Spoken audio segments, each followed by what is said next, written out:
We've had 3 straight days of rain. It's still hitting 30 degrees, and technically, I probably shouldn't be planting yet. But my best garden season always starts in February. Where I live, the heat doesn't properly settle until April, sometimes even May. And if I wait for perfect weather, everything blooms late and I miss my best growing window.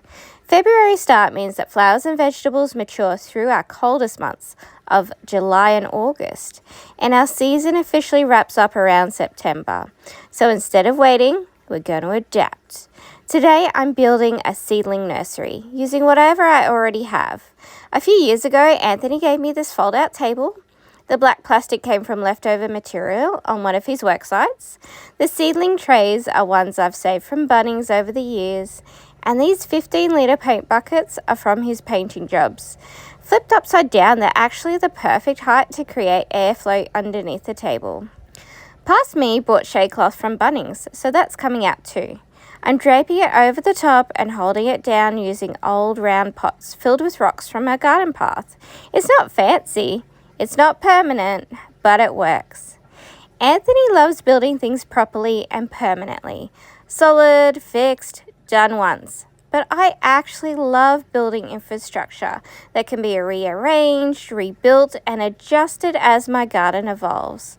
I like that it's flexible. I like that it grows with me. And honestly, it's half the fun. The paint buckets give great airflow. The shade cloth can be removed if we get cooler days, and with a quick mist over the trays, the whole nursery is finished. And yes, at one point I discovered there was a huntsman spider somewhere in the black plastic. There's a giant huntsman in here. Oh, didn't run away. Oh, I did too. It was in there. I think he's gone now. Gross. I don't mind spiders. I just don't want a surprise one. And I don't want it on me. Okay, we're ready for the heat tomorrow. These are dahlia cuttings. Then we have all the home saved zinnias that are sprouting. And then I just planted all that other stuff. Don't know if it'll come up or not. But we've got a bit of room for some more trays. Just did a misting water to the poppies to make sure that they stay moist. And just on top of all of this, we've got the shade ready to go here. We've got shade ready to go here. We have a piece for here, a piece for here, and a piece for there that I accidentally just cut up. That should be okay. So we can pop that up when I get home. Tomorrow, all the alyssum is coming up. So that was the Aphrodite. And we have a spider there. And then here's all the spring onions that I planted. And this is the other seed pack. David! This is the other seed pack, so when they get a bit bigger, we can prick them out and spread them around. These guys are looking a little sad. Too much water, so we've got to let them dry out. Same here, too much water, but we'll see how they go. So I took the dahlia cutting from over here because I know what this one is. We might be able to get, ooh, there's a few more. Might be able to do another punnet tomorrow.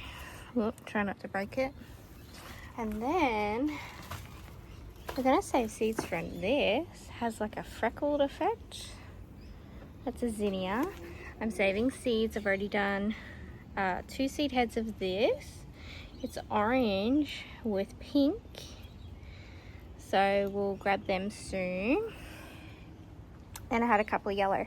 So I've already replanted these. I'm sprouting those and see how they go. I've got another purple zinnia over there, dahlia over there, but there it is. But I can't really get to it. I'll be able to take some cuttings and we should see some flowers. This is our first fully sunny day.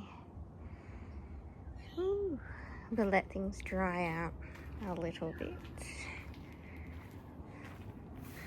The shaders are ready. Look at these little guys. They look great.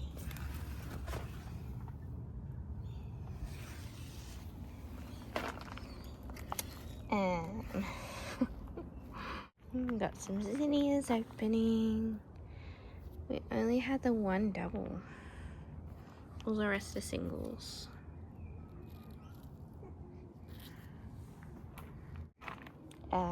Oh, that's when I emptied out the water.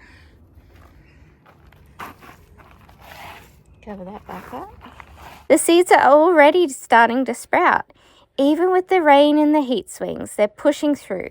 That's the thing about gardening. You don't need perfect weather, you don't need expensive infrastructure, and you definitely don't need to wait until everything feels ideal. Sometimes you just build with what you've got and you get started anyway. Look what else I found. Hopefully we don't have too many of these. This little DIY nursery might not look like much, but it gives me the protection and flexibility I need to get ahead of the season. And if February starts at anything to go by, this is going to be a really good year. If you're building a garden from scratch too, flowers, vegetables, whatever you can grow, stick around because we're just getting started.